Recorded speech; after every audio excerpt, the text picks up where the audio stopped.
Late എഡിഷനിലേക്ക് വിശദമായി. ശബരിമല യുവതീ പ്രവേശനത്തിലെ പുനഃപരിശോധനാ ഹർജികളിൽ ഏപ്രിൽ 7 മുതൽ സുപ്രീം കോടതിയുടെ 9-അംഗ ഭരണഘടനാ ബെഞ്ച് വാദം കേൾക്കും. ഇതിനായി ഭരണഘടനാ ബെഞ്ച് പുനഃസംഘടിപ്പിക്കും. മാർച്ച് 14 മുൻപ് വാദങ്ങൾ എഴുതി നൽകണമെന്ന് ചീഫ് ജസ്റ്റിസ് കക്ഷികൾക്ക് നിർദ്ദേശം നൽകി. പുനഃപരിശോധനാ ഹർജികളെ കേന്ദ്ര സർക്കാർ പിന്തുണച്ചു. ഹർജികളെ ഇതുവരെ എതിർത്തെന്ന് കേരളത്തിന്റെ അഭിഭാഷകൻ കോടതിയെ അറിയിച്ചു.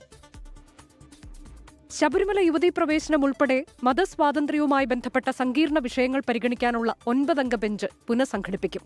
ഭരണഘടനാ വിശാല ബെഞ്ച് ഹർജികൾ തരം തിരിച്ച് പരിഗണിക്കും. ഏപ്രിൽ 7 മുതൽ 22 വരെയാണ് വാദം. പുനഃപരിശോധനാ ഹർജിക്കാരുടെയും അവരെ പിന്തുണയ്ക്കുന്നവരുടെയും വാദം ഏപ്രിൽ 7 മുതൽ 9 വരെയാകും. 14 മുതൽ 16 വരെ എതിർക്കുന്നവരുടെ വാദം കേൾക്കും. സോഫാർ എന്ന് പറയുമ്പോൾ ഇനി എന്തെങ്കിലും മാറ്റം ഇനി ഉണ്ടാകുന്നുണ്ടെങ്കിൽ റിട്ടേൺ സബ്മിഷൻ വരുന്ന സമയത്ത് ആ മാറ്റം അവിടെ പ്രകടിപ്പിക്കേണ്ടതായിട്ടുണ്ട്. കാരണം എഴുതി നൽകുന്നതിൽ നിന്നും പിന്നീട് വ്യതിചലിക്കുവാൻ കഴിയില്ല. അപ്പം they will be bound by return submission. March 14 മുമ്പ് ആ നിലപാട് ശക്തമായും വ്യക്തമായിട്ടും എടുക്കുവാൻ സർക്കാർ നിർബന്ധിതരാകും. ഏപ്രിൽ 21 അധിക വാദമുണ്ടെങ്കിൽ സമർപ്പിക്കാം. ആമിക്കസ് ക്യൂറിയായ കെ പരമേശ്വരന് 21 വാദങ്ങൾ ഉന്നയിക്കാം. വിഷയത്തിൽ സംസ്ഥാന സർക്കാർ ഉൾപ്പെടെയുള്ളവർക്ക് മാർച്ച് 14 മുൻപ് വാദങ്ങൾ എഴുതി നൽകാം. പുനഃപരിശോധനാ ഹർജികളെ പിന്തുണയ്ക്കുന്നുവെന്ന് കേന്ദ്രം കോടതിയെ അറിയിച്ചു. ഇതുവരെ പുനഃപരിശോധനാ ഹർജികളെ എതിർത്തു എന്നായിരുന്നു കേരളത്തിന്റെ അഭിഭാഷകൻ കോടതിയിൽ പറഞ്ഞത്. ഞങ്ങൾ ഇതുവരെ റിവ്യൂ പെറ്റീഷനെ എതിർക്കുന്ന ഒരു നിലപാട്, സോഫാർ എന്ന് പറയുന്ന ഒരു വാക്കാണ് അദ്ദേഹം ഉപയോഗിച്ചത്. അമിക്കസ് ഇതുമായിട്ട് ബന്ധപ്പെട്ടിട്ടുള്ള എല്ലാ വിഷയങ്ങളും പരിശോധിച്ചിട്ടായിരിക്കും അവരുടേതായിട്ടുള്ള ഒരു ഇൻഡിപെൻഡന്റ് നിലപാട് കോടതിയുടെ മുമ്പിൽ ഹാജരാക്കുക. സ്ത്രീകളുടെ വ്യക്തി സ്വാതന്ത്ര്യവും മതാചാരവുമായി ബന്ധപ്പെട്ട 7 ചോദ്യങ്ങളാണ് ഭരണഘടനാ ബെഞ്ചിന് മുന്നിലുള്ളത്. 67 ഹർജികളാണ് കോടതി പരിഗണിക്കുന്നത്. ചീഫ് ജസ്റ്റിസ് സൂര്യകാന്ത് അധ്യക്ഷനായ 3-അംഗ ബെഞ്ചാണ് 6 വർഷത്തിനു ശേഷം ശബരിമല സ്ത്രീ പ്രവേശനവുമായി ബന്ധപ്പെട്ട വിഷയം പരിഗണിച്ചത്. 24 ഡൽഹി. ശബരിമല യുവതീ പ്രവേശനത്തിൽ സുപ്രധാന പ്രതികരണവുമായി നിയമമന്ത്രി പി രാജീവ്. സർക്കാർ വിശ്വാസികൾക്കൊപ്പമെന്ന് മന്ത്രി പറഞ്ഞു.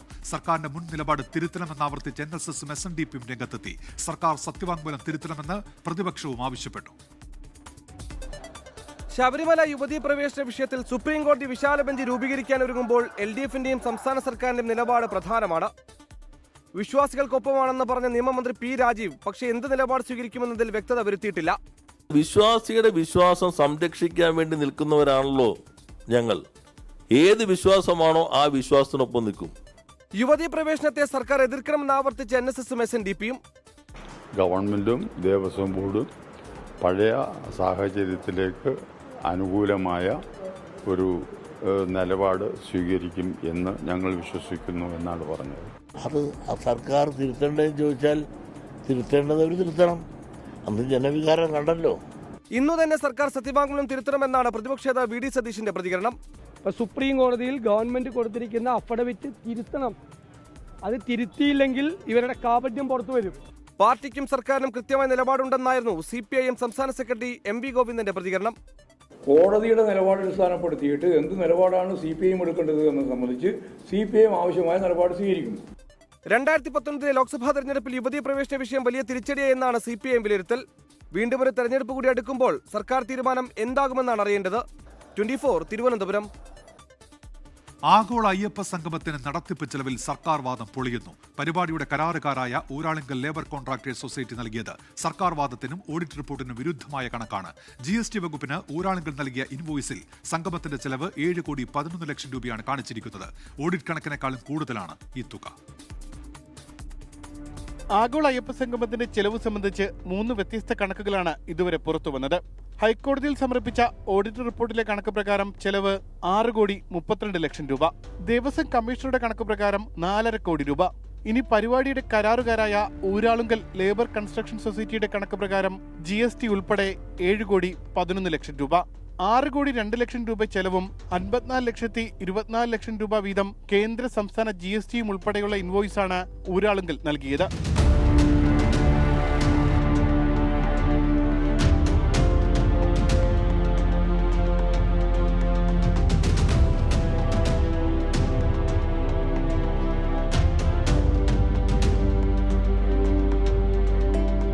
ഓഡിറ്റ് റിപ്പോർട്ടിൽ പിഴവുകളുണ്ടെന്നും ഇത്രയും തുക ചെലവായിട്ടില്ലെന്നുമുള്ള സർക്കാരിന്റെയും ദേവസ്വം ബോർഡിന്റെയും വാദമാണ് പക്ഷേ ഊരാളുങ്കലിന്റെ കണക്ക് പുറത്തുവന്നതോടെ പൊളിഞ്ഞത്. ഊരാളുങ്കലിന്റെ കീഴിലുള്ള Indian institute of infrastructure and കൺസ്ട്രക്ഷന്റെ പേരിലാണ് ആഗോള അയ്യപ്പ സംഗമം കരാറെടുത്തത്. സംഗമവുമായി ബന്ധപ്പെട്ട വിവാദങ്ങൾ തിരുവിതാംകൂർ ദേവസ്വം ബോർഡ് നാളെ ചർച്ച ചെയ്യും. കരാറുകാരായ ഊരാളുങ്കൽ ലേബർ കോൺട്രാക്ട് സൊസൈറ്റിയെയും ഓഡിറ്റ് നടത്തിയ ഏജൻസിയെയും നാളെ ദേവസ്വം ബോർഡ് ആസ്ഥാനത്തേക്ക് വിളിപ്പിച്ചിട്ടുണ്ട്. ഉമേഷ് ബാലകൃഷ്ണൻ, 24 തിരുവനന്തപുരം. ശബരിമല സ്വർണ്ണക്കൊള്ളയിൽ തിരുവിതാംകൂർ ദേവസ്വം ബോർഡ് മുൻ സെക്രട്ടറി എസ് ജയശ്രീയെ എൻഫോഴ്സ്മെന്റ് ഡയറക്ടറേറ്റ് ചോദ്യം ചെയ്ത് വിട്ടയച്ചു. കൊച്ചി ഇ.ഡി. ആസ്ഥാനത്ത് വിളിച്ചു വരുത്തിയായിരുന്നു 9 മണിക്കൂറോളം ചോദ്യം ചെയ്തത്. ശബരിമല സ്വർണ്ണക്കൊള്ളയുടെ മറവിൽ കള്ളപ്പണ ഇടപാട് നടന്നിട്ടുണ്ടോ എന്നാണ് ഇ.ഡി. അന്വേഷിക്കുന്നത്.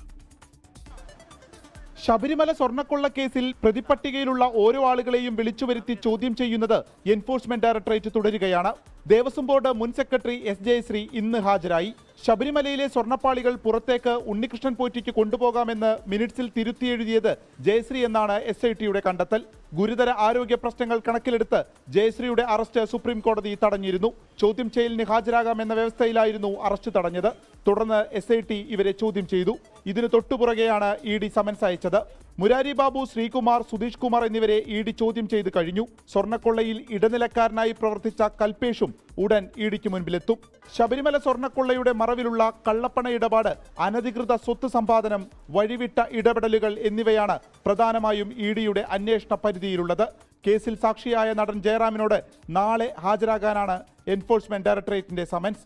ഇവരെയെല്ലാം ചോദ്യം ചെയ്ത ശേഷമായിരിക്കും പ്രധാന പ്രതി ഉണ്ണികൃഷ്ണൻ പോറ്റിയെ വിളിച്ചു വരുത്തുന്നത്. നേരത്തെ ഉണ്ണികൃഷ്ണൻ പോറ്റിയുടെ 1,30 ലക്ഷം രൂപയുടെ സ്വത്തുക്കൾ ഇ.ഡി. കണ്ടുകെട്ടിയിരുന്നു.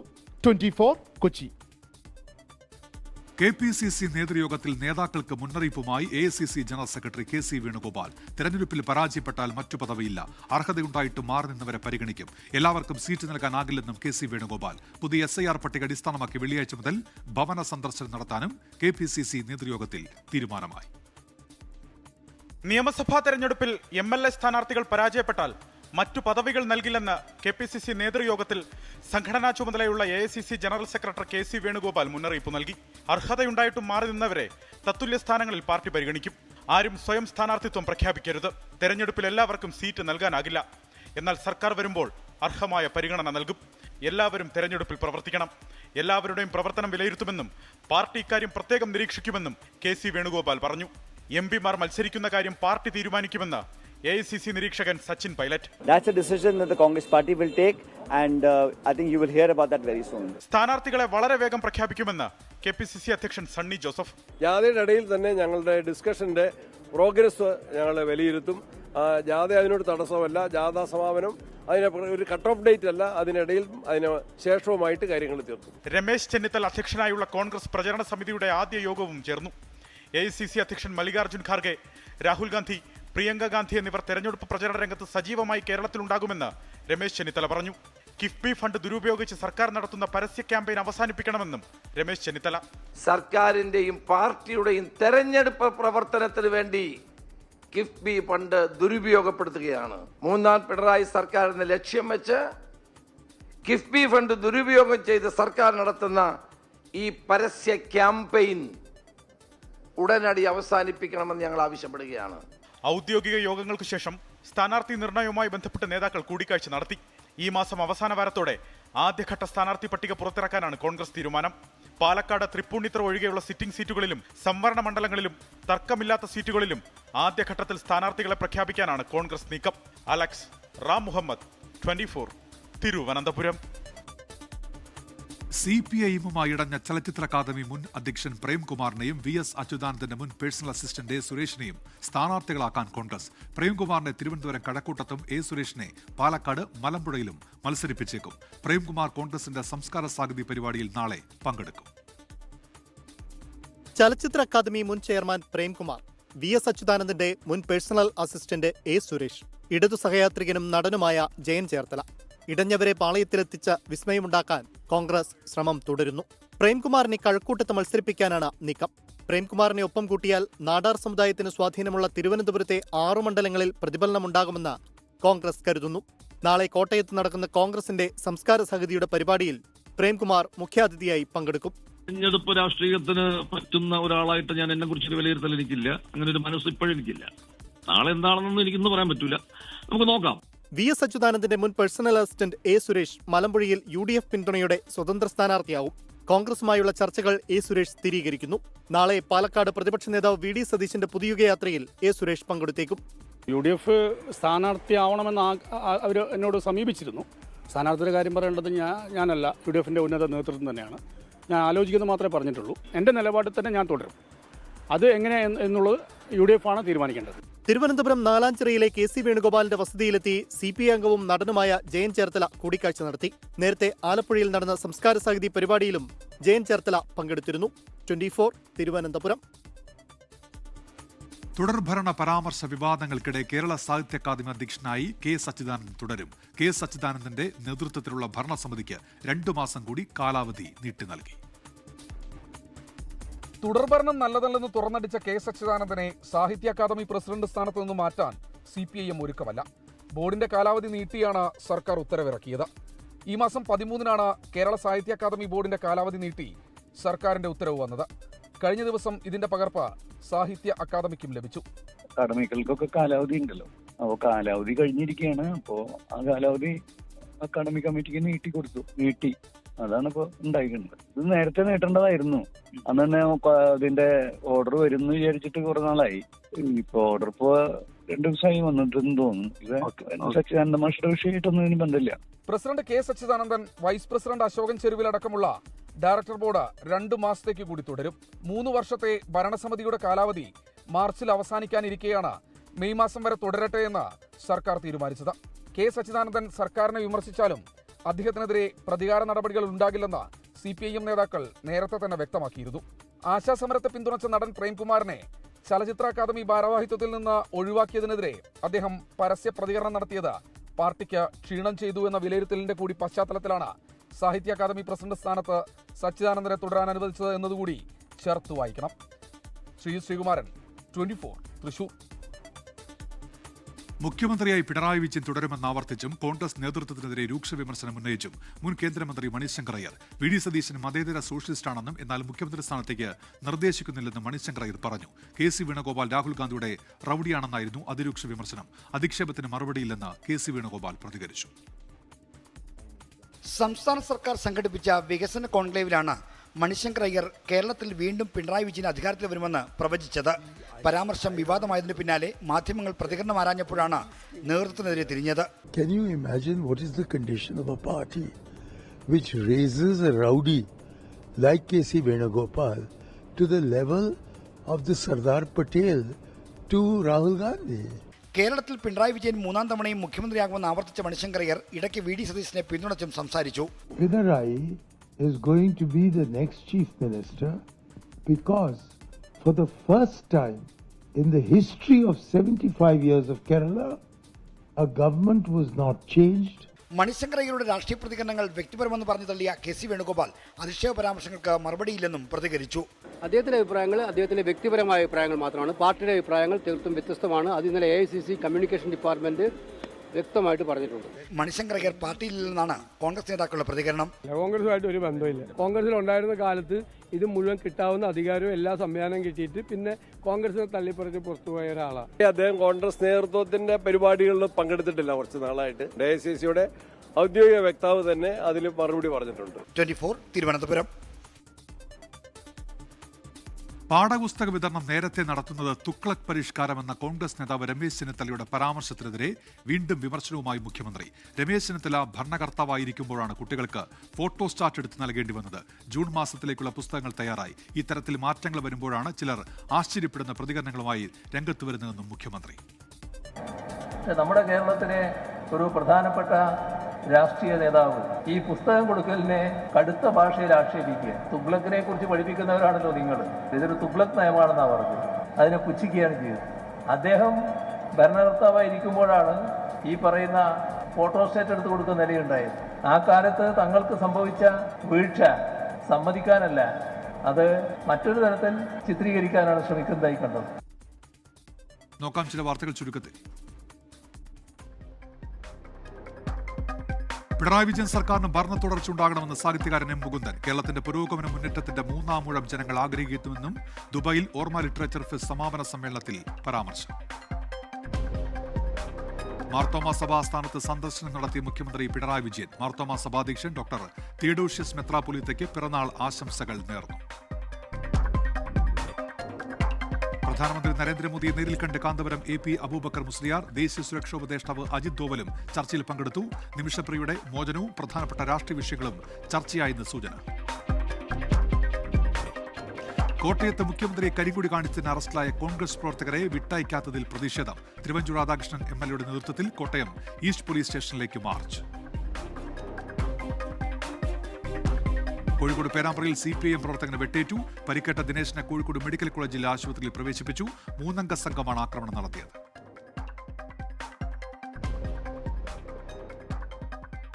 അവയവദാനത്തിൽ പുതുചരിത്രം തീർത്ത് യാത്രയായ ആലിൻ ഷെറിന്റെ പത്തനംതിട്ട മല്ലപ്പള്ളിയിലെ വീട്ടിലെത്തി മുഖ്യമന്ത്രി.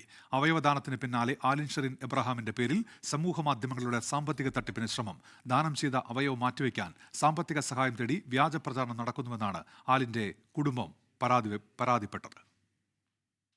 മസ്തിഷ്ക മരണം സംഭവിച്ചതിനെ തുടർന്ന് 4 അവയവങ്ങൾ ദാനം ചെയ്ത 10 മാസം പ്രായമുള്ള ആലിൻ ഷെറിൻ എബ്രഹാമിനെ സംസ്ഥാന സർക്കാരിന്റെ ഔദ്യോഗിക ബഹുമതികളോടെ സംസ്കരിച്ചത് ഇന്നലെയാണ്. പിന്നാലെയാണ് മുഖ്യമന്ത്രി കുടുംബത്തെ സന്ദർശിച്ചത്. മുഖ്യമന്ത്രിക്കൊപ്പം ആരോഗ്യമന്ത്രി വീണ ജോർജും പത്തനംതിട്ട ജില്ലാ സെക്രട്ടറി രാജു എബ്രഹാമും അടക്കമുള്ളവർ ഉണ്ടായിരുന്നു.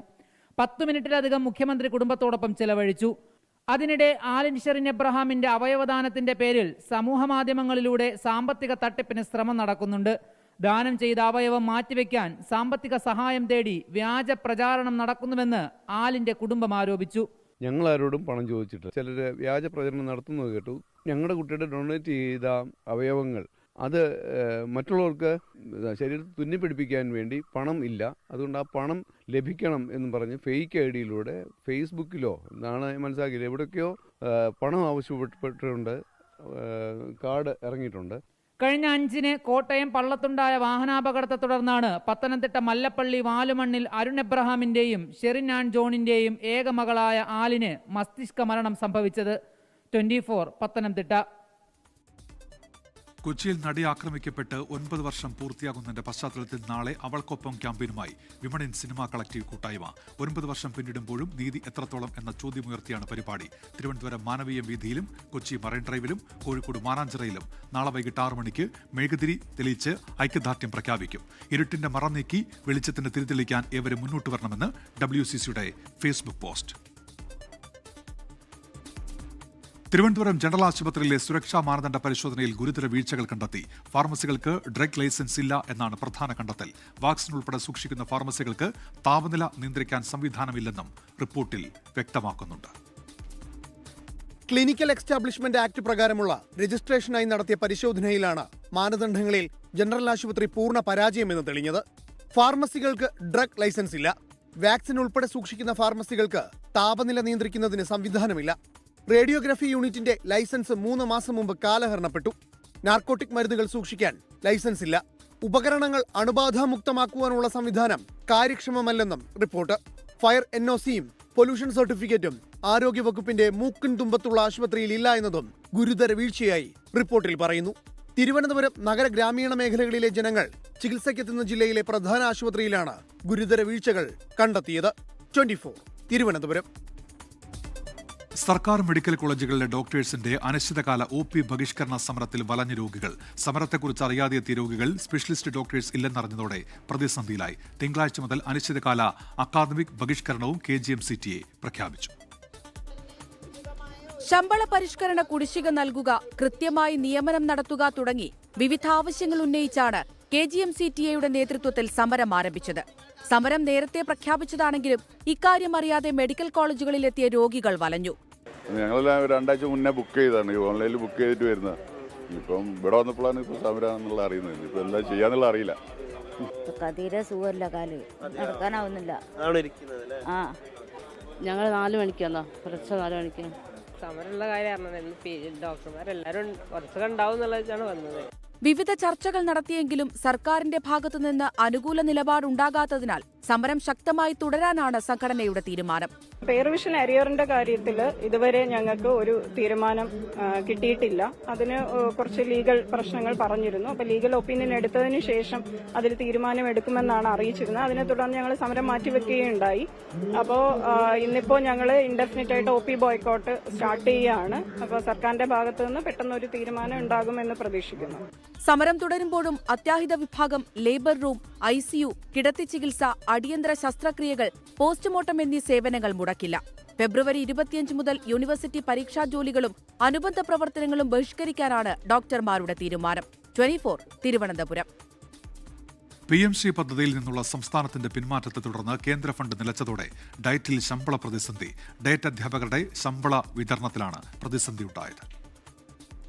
സർവീസിലുള്ള അധ്യാപകർക്ക് പരിശീലനവും മാർഗനിർദ്ദേശങ്ങളും നൽകുന്ന കേന്ദ്രമായ district institutes of education and training അഥവാ ഡയറ്റ് ഫണ്ടില്ലാതെ പ്രതിസന്ധിയിലാണ്. ശമ്പള വിതരണവുമായി ബന്ധപ്പെട്ട് വിദ്യാഭ്യാസ വകുപ്പിന്റെ ഫയൽ ധനകാര്യ വകുപ്പ് മടക്കിയതോടെ പ്രതിസന്ധി രൂക്ഷമായി. 2025 ഏപ്രിൽ മുതൽ ഡയറ്റിലെ ജീവനക്കാർ ശമ്പള പ്രതിസന്ധി നേരിടുന്നു. 60% കേന്ദ്ര സർക്കാരും 40% സംസ്ഥാന സർക്കാരുമാണ് ഡയറ്റിന് ഫണ്ട് അനുവദിക്കുന്നത്. കേന്ദ്ര ഫണ്ട് കാര്യക്ഷമമായി ലഭിക്കാതെ വന്നതോടെയാണ് പ്രതിസന്ധി. ഡയറ്റിലെ അധ്യാപകരുൾപ്പെടെയുള്ള ജീവനക്കാർക്ക് ജനുവരിയിലെ ശമ്പളം ഇതുവരെ ലഭിച്ചിട്ടില്ല. ഡിസംബറിലെ ശമ്പളം ജനുവരി 28-നാണ് ജീവനക്കാർക്ക് ലഭിച്ചത്. ഡയറ്റിന്റെ ദൈനംദിന പ്രവർത്തനങ്ങളും ഫണ്ടിന്റെ അപര്യാപ്തതയിൽ താളം തെറ്റിയിരിക്കുകയാണ്. ഡയറ്റ് ജീവനക്കാരുടെ ശമ്പള പ്രതിസന്ധി എങ്ങനെ പരിഹരിക്കുമെന്ന കാര്യത്തിൽ ആശയക്കുഴപ്പത്തിലാണ് വിദ്യാഭ്യാസ വകുപ്പ്.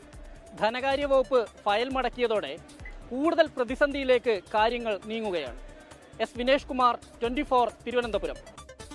മന്ത്രി റോഷി അഗസ്റ്റിനെതിരെ ഇടുക്കി കുമളി ഒട്ടകത്തലമേട്ടിലെ ശ്രീനാരായണ ധർമാശ്രമം ജൽജീവൻ മിഷന് കുടിവെള്ള ടാങ്ക് നിർമ്മിക്കാൻ സ്ഥലം വിട്ടു നൽകിയതിന് പ്രത്യുപകാരമായി സൗജന്യ വാട്ടർ കണക്ഷൻ നൽകുമെന്നായിരുന്നു മന്ത്രി പരസ്യമായി നൽകിയ വാഗ്ദാനം.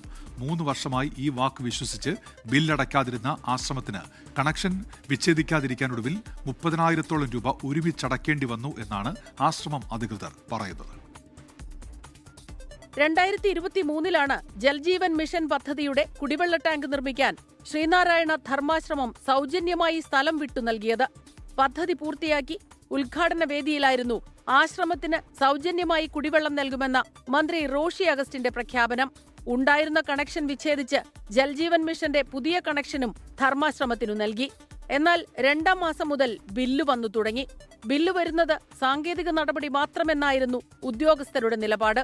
എന്നാൽ കണക്ഷൻ വിച്ഛേദിക്കാതിരിക്കാൻ കുടിശ്ശിക അടയ്ക്കണമെന്ന് കാണിച്ച് ഒടുവിൽ നോട്ടീസ് ലഭിച്ചു.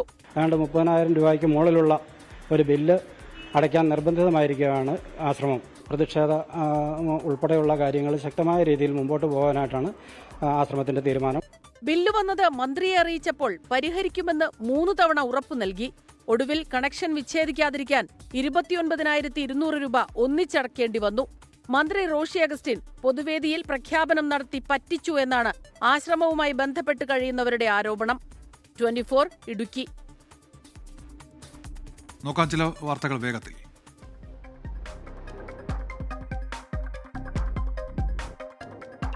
ഇംപാക്ട് എക്സ്പോ ഡൽഹിയിൽ പ്രധാനമന്ത്രി നരേന്ദ്രമോദി ഉദ്ഘാടനം ചെയ്തു. ഭാരത് മണ്ഡപത്തിൽ നടക്കുന്ന ഉച്ചകോടിയുമായി ബന്ധപ്പെട്ടാണ് എക്സ്പോ സംഘടിപ്പിച്ചിരിക്കുന്നത്.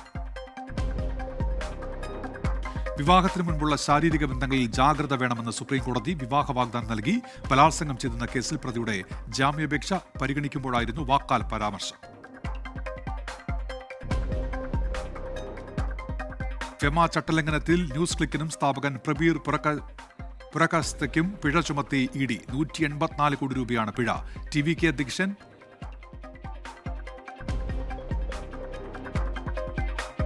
അധ്യക്ഷൻ വിജയെ ചേർത്ത് മോശം പരാമർശം നടത്തിയ BJP തമിഴ്നാട് അധ്യക്ഷനെതിരെ നടി തൃഷ. ഉയർന്ന പദവിയുള്ള നേതാവിൽ നിന്ന് ഇത്തരം തരം താണ പ്രസ്താവന പ്രതീക്ഷിച്ചില്ലെന്നും നടിയുടെ പ്രതികരണം. UPയിലെ ഫരീദാബാദിൽ കെമിക്കൽ ഫാക്ടറിയിൽ തീപിടുത്തം. 42 പേർക്ക് പരിക്കേറ്റു. നിരവധി വാഹനങ്ങൾ കത്തിനശിച്ചു.